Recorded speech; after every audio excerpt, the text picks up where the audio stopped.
Dewi Persik memberi reaksi kala dijodohkan dengan Dodi Sudrajat. Dewi Persik sudah 3 kali mengalami kegagalan rumah tangga. Wanita yang akrab disapa DP, kini lebih berhati-hati mencari sosok pasangan hidupnya kembali. Belum lama cerai dari Angga Wijaya, kini DP dijodohkan dengan ayah Mayang, Dodi Sudrajat.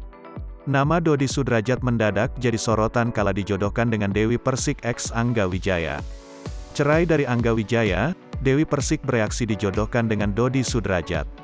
Beberapa waktu lalu, Dewi Persik menyebut pasrah dengan keputusan Angga Wijaya.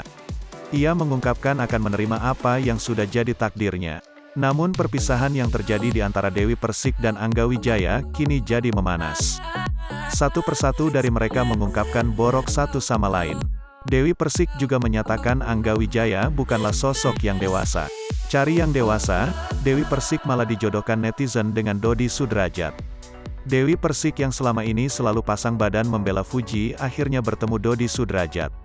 Saat bertemu, Dewi Persik pun digoda oleh host lainnya. Katanya suka yang dewasa, goda Nasar sungkar sembari tertawa. Dewasa sih dewasa tapi jangan Dedi juga, sahut Dewi Persik kesal.